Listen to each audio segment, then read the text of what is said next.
Hello, my little weirdos. I'm getting ready. Gonna be picked up, get to the farmer's market on this rainy, overcast morning. Um, but I just wanted to hit you with a quick info. 11 countries have stopped using the dollar for trade. Yep, because international trade was done on the US dollar. But because the rest of the world has no idea what the F America is doing, um, let's listen.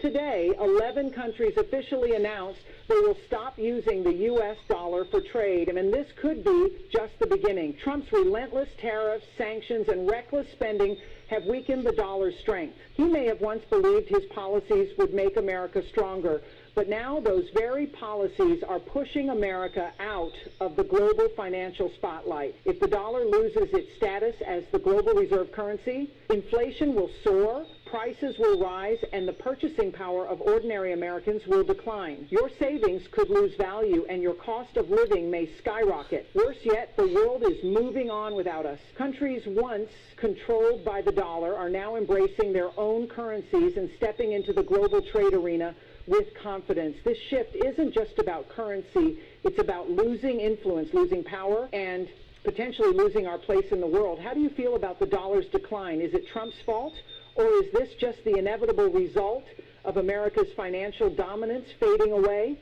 Today, 11 countries officially announced they will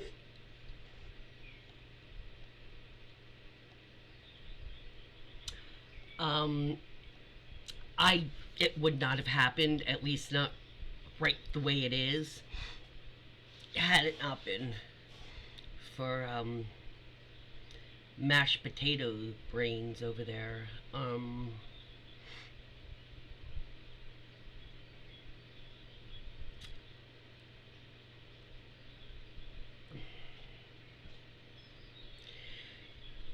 A lot of Americans, even now, but some do now understand what soft power is when it comes to between countries. Oh, damn, it looks like a storm's coming in. Um, I just heard a big groan. I don't know if that was from the ground or out the sky, or I don't know anymore. It was weird. Because we do get, since last May when we had that earthquake, I do hear every now and then a boom or something like that, and it's underneath. It's not. Um, yep, 11 countries. So soft power is things like all the humanitarian aid that we used to do, that Trump and Musk have all but destroyed, pretty much. That's called soft power. It's America doing something that's not necessarily for America. It's for the rest of the world. When we put money into AIDS, keeping AIDS or keeping different things, diseases from lesser developed countries, um, it might seem like to most people that, oh, well, you're just helping other countries. Why aren't you helping us? That is helping America. Because if we don't help some of those countries that don't have those abilities with their sciences or whatever, or our funds for it, if we help keep it contained and stop it there, it won't spread to the rest of the freaking world. So that humanitarian aid is in a sense a little bit of protecting Americans as well. And it shows the goodwill, and this is the soft type of thing that other countries over the years, with all the different things that have been cut by the Republicans. All that stuff that people say, oh, well, it's not helping Americans. It is, though. Because, like I said, when you do these humanitarian, altruistic things, other countries have respect for the country doing that. They're giving and helping, and it's not going to help them directly. It'll help us indirectly by not having that spread to the rest of the world. But we're not the only country that does that either. Okay? We just seem to do it more and more spread out. Like the food that we send, not even to like Gaza, but other places, just because there's famine. There might not even be a war, but there's a famine. There's a reason for that. If we can stop that, we should stop people from dying if we're a richer country. And besides that, like I said, all that stuff builds respect in other human beings in other countries, because it shows that you're a human being that is not a complete taker. You're also a giver. People like the Republicans, like Donald, like the Trump family, they're takers. They're takers, and there's takers, and they're takers, and they're never givers.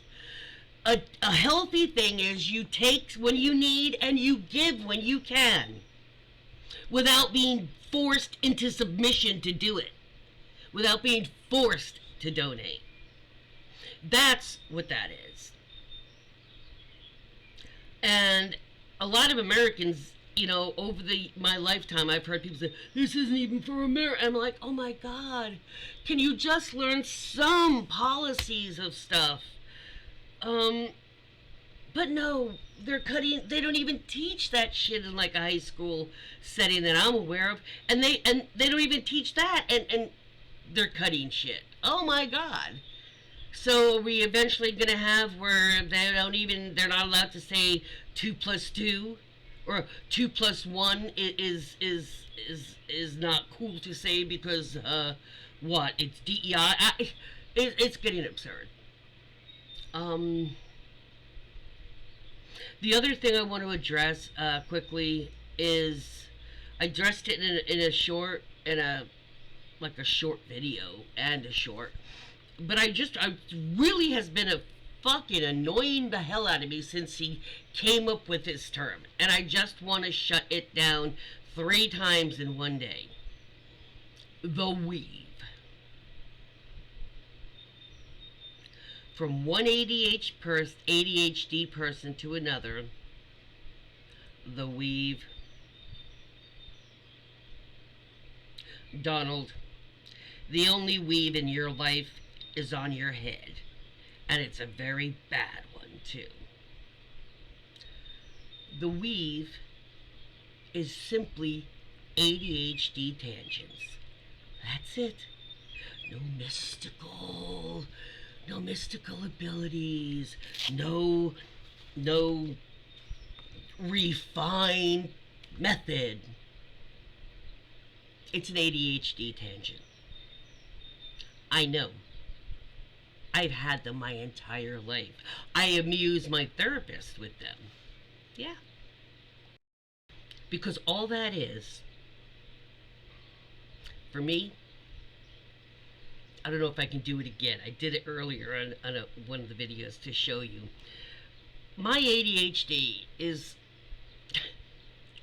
all the weave is ADHD in an adult that didn't grow up enough to learn how to adult his ADHD. When I say ADHD adulting, you have to learn to get off the meds when you're young. Eventually you have to learn how to corral it or manage it. For me, if I interrupt people, and I've been really trying not to. The reason I do that is because I'm trying to connect with the person. When they're talking, I'm agreeing because I'm like, yeah, I totally understand. I want them to understand that I understand. And the only reason I don't wait until they're finished with their thought, it's because it might be gone by then. And I want to them to know I actually do understand how they're feeling because this. But if I don't say it right away, it's going to flip right out of my freaking head. And with ADHD, you don't know when those damn thoughts are going to be able to be accessed. Sometimes they just pop up like 20 minutes after you need them, and it's all done and said, and then the thought pops up, and then it won't shut up. And then the conversation is over, and so it's stuck in your head. You desperately tried to access it, and then when you accessed it, it was too late. And then it's just sitting there annoying you going, hi, you forgot to talk to me. You forgot to mention me. You didn't mention me. How come you didn't mention me? I'm like, shut up, you came too late. You know? Yeah. Sometimes I explained it to a therapist, like, it's like I've got 7 back burners in my brain, and there's like 7 things bubbling and simmering back there that my head is working on. Now, when I was younger, I really had to get that out of myself when I moved to Arizona, because the West pace, the Southwest desert, the pace is mañana. We'll get there. Just enjoy as you're going. Look around while you run past life, and the East Coast growing up, everything was like move, move, move, active, active, active, active. Okay, sleep. Now wake up. Active, And it wasn't that siesta when it's so blazing hot you can't work type of mode. I used to talk. I can't believe I used to talk so fast.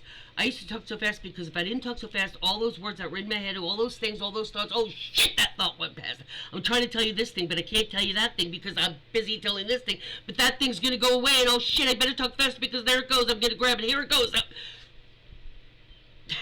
Yeah. Welcome to an ADHD brain. Ooh, we got fun. No, not everybody with ADHD or autism or anything it's a very gradient. It's a very variable.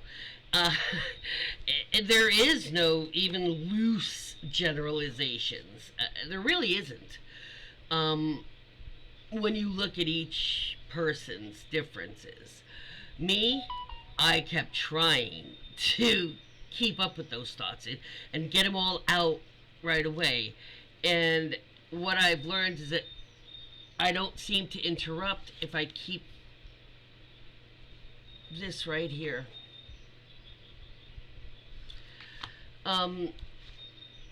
You don't always have that when you're in conversation in a car or something like that, but there's times I'll grab a pen and write something on my wrist, if I'm with my brother-in-law, because he same thing with him.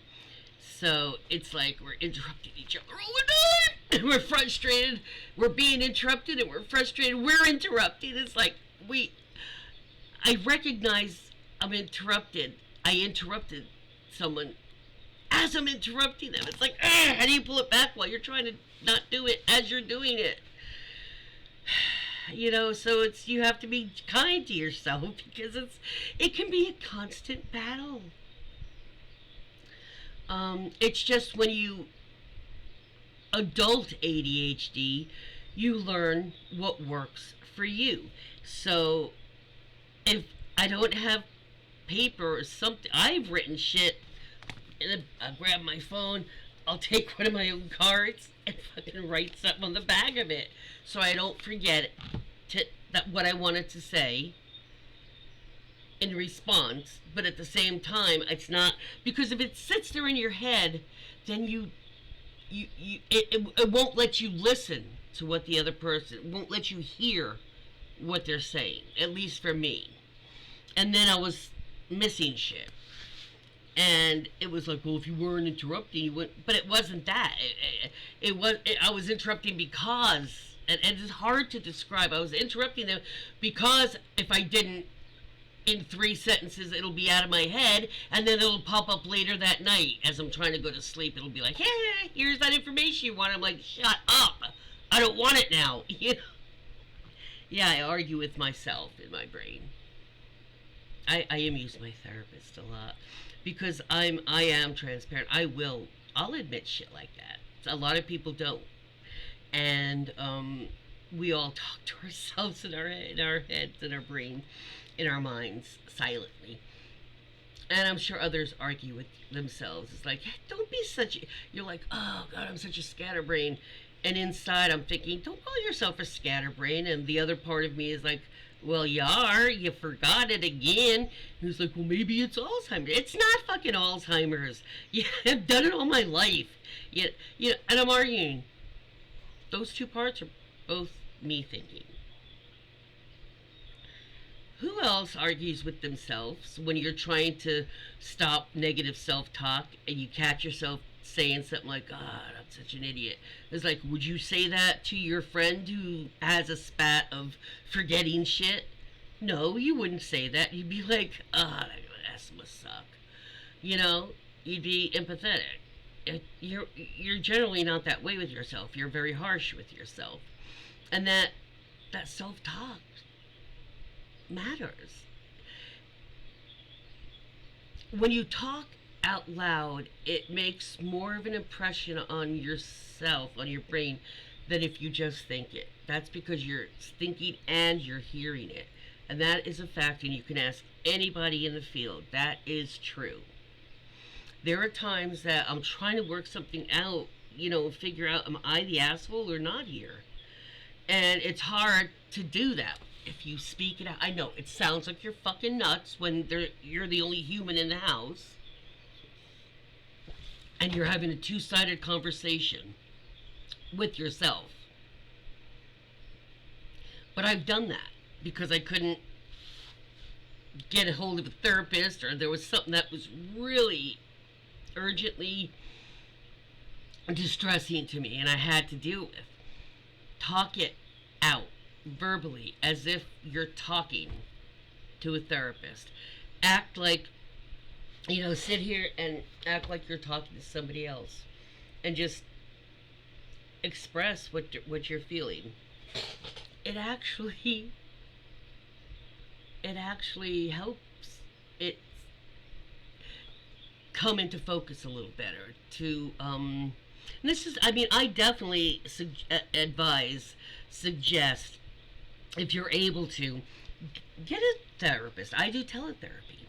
And I was hesitant at first, but it's been over a year with that, and it's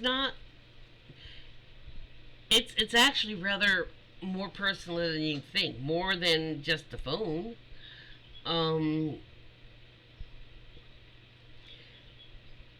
Because a lot of times things that you think are weird, or I'm not going to tell anybody I do that, that's crazy.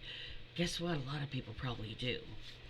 And a therapist is a third party that's not personally involved with you as far as personal lives. And sometimes when people are saying the obvious, well, duh, Judy, we know it, but sometimes it doesn't sink in the part of the brain that it needs to sink into. But if you don't have anybody available, or you have one and they can't reach them, it's the middle of the night, whatever, and something's gnawing at you, try doing that. I know it sounds nuts, and it feels really weird, especially at first. You're like, I am fucking lost it.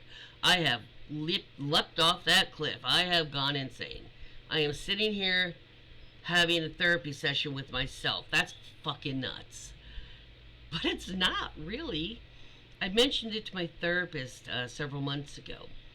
She was very quiet. She wasn't even typing. And I said, you're very quiet.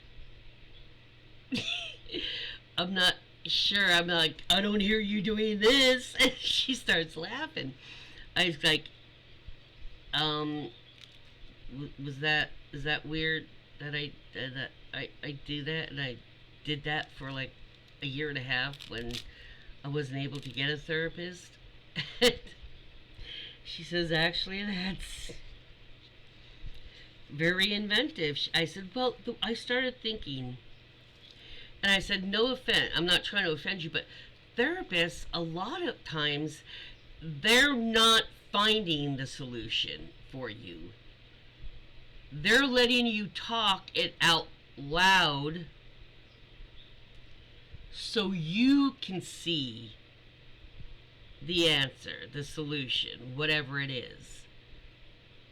You just haven't laid it out verbally, and it's different because you learn differently visually than you do auditorily. It's really a very fascinating subject, for me anyway, because everybody learns in those ways. Just some learn better by seeing, some learn a lot better by reading it themselves. Some people, they can read a paragraph and they're really concentrating, but it just goes, somebody speaks it and they're like, oh, okay, that totally makes sense. Next, you know? Those kind of things are important.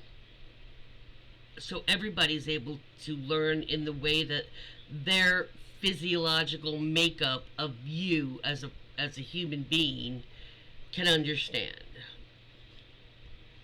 That's why all that stuff is so important to include, because other people don't realize what a struggle it is unless you explain it to them and you tell them that this is why sometimes people with ADHD when they're younger need a little extra help or a little extra time, because their head keeps freaking wandering and it's a lot harder to keep focus.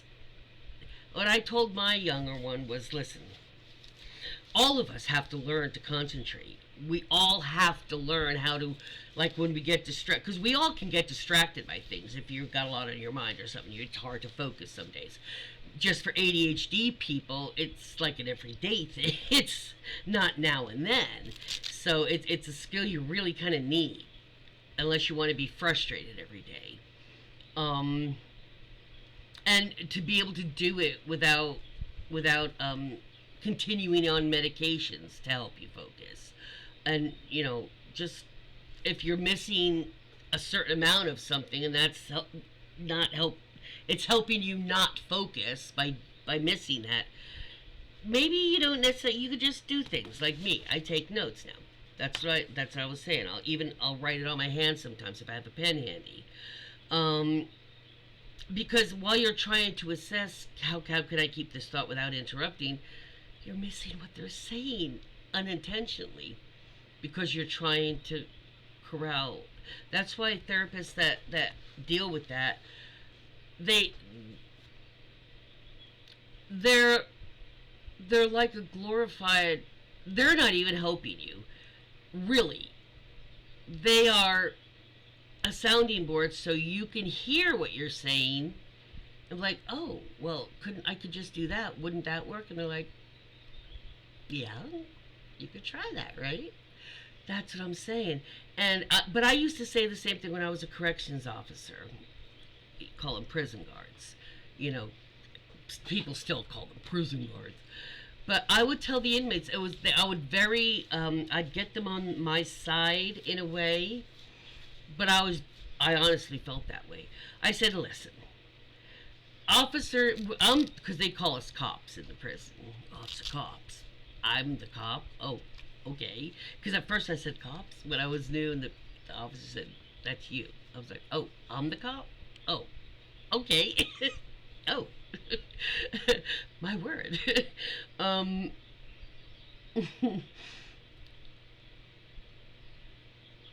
I told them, I've told the inmates many times, listen, I'm just a glorified babysitter. No offense, you're not a baby, but I'm just saying, my job is not to punish you. Your punishment for whatever you did is being here and having to deal with me every day. That's your punishment. I don't need to make things harder for you. That's not my damn job. My job is to make sure you don't leave this institution unless we say you do.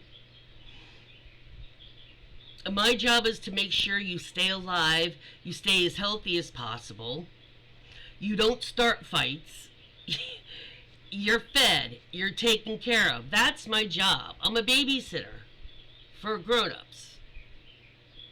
But sometimes I have to be a cop. I have to stop fights. I have to, yes, I have gone on, escape search teams. Yes, I've been on search teams. Oh, somebody got out. Oh, God, what team?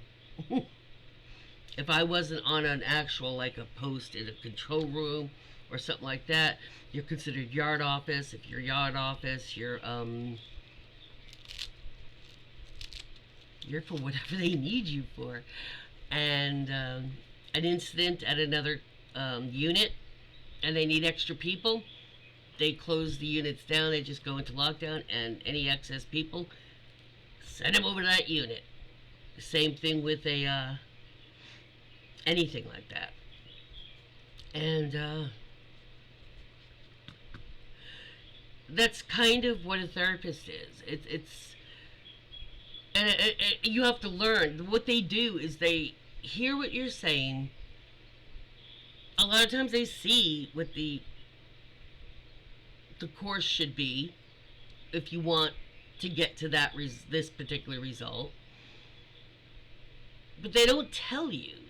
They kind of guide you and corral you by asking a question. If you're ruminating, if you're commenting and talking, and they see that you're not going in the direction that you'll find your answer, they might ask a question like, what did you think? Let me go back to that. And they'll bring you back to that original point.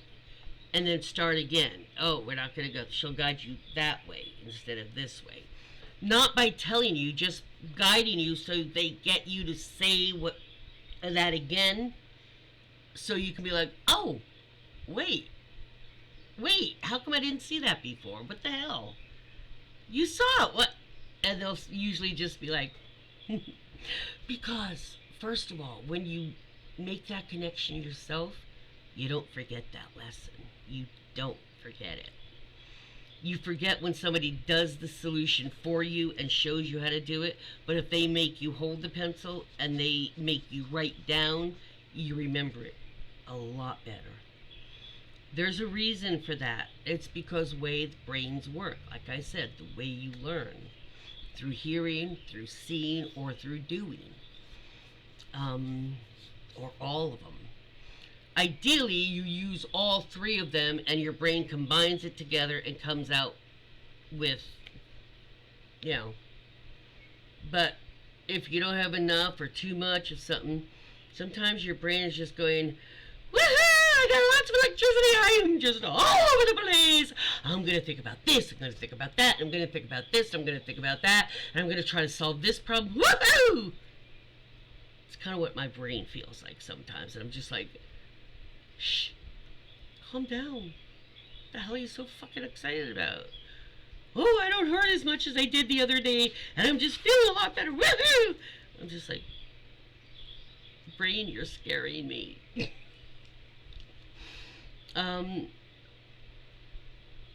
Does that sound off the cliff?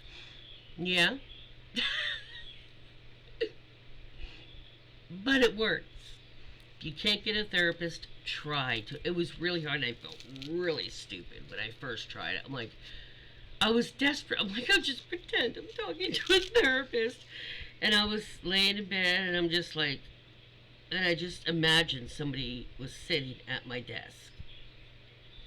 And I found myself talking out loud, not thinking. And eventually I sat up in bed and I looked over at the desk as if somebody was there. I'm not schizophrenic or anything, but if you can get yourself in that headspace to, somebody's not there, but as if somebody was there. I thought, I'm desperate, let me just try. And lo and behold, I was like, all the training is how effectively you can corral and redirect and guide, not how to learn how to get the answers for them. You direct them because the answers to your problems are in you. You just don't realize that. Sometimes you need a sounding board, and that's because that helps you figure shit out. You try it. I know it's gonna sound, you're gonna feel absurd, especially if you live like you're the only human in the house. Because I mean, I have the cats and I talk to them, but it feels really weird, really wrong to verbally speak aloud as if somebody is there and you know they're not there. It's, trust me, even for me, it was a first of all, I learned that I can really focus hugely, because I actually had some breakthroughs doing it like that when I didn't have a therapist.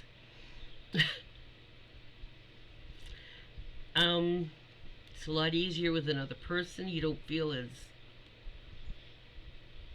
plus you have a little bit of third party, their experiences that might give some enlightenment to what you're dealing with at that point.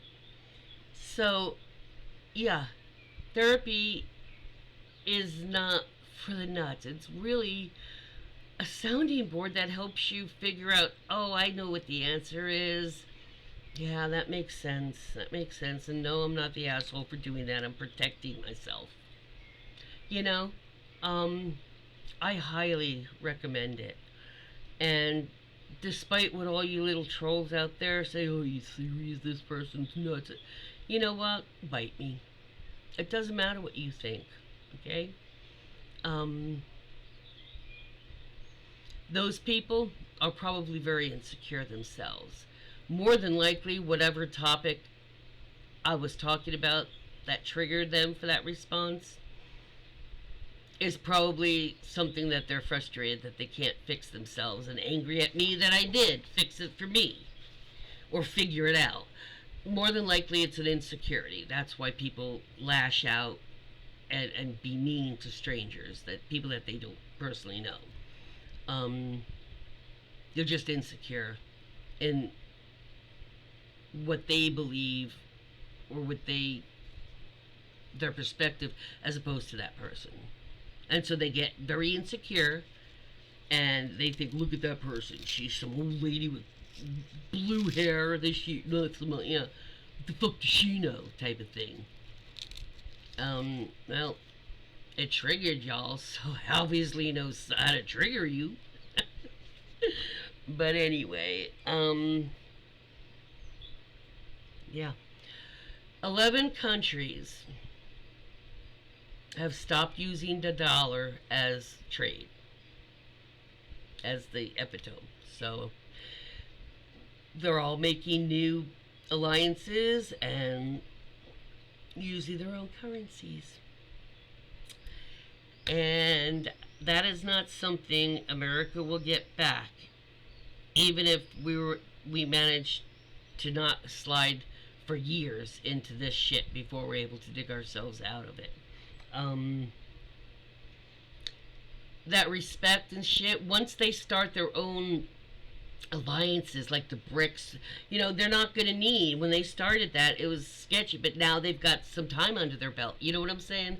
Same thing with that. When they start, these countries are already starting their new alliances and their new setups. They're not going to dismantle that just to go back to what they had. They're not, okay? We're going to have to figure out how to fit back into them, and we're not going to be the leader anymore. So just prepare yourself for that. America is not going to be number one anymore. We're going to be on a much more even playing field with the rest of the world. And probably for a very long time. Because they're learning that they don't have to play by America's rules. They'll all get by together if it's all of them against the America. And you know something? They're not wrong. Have a great day, and I'll probably see you later on today. Peace out, guys.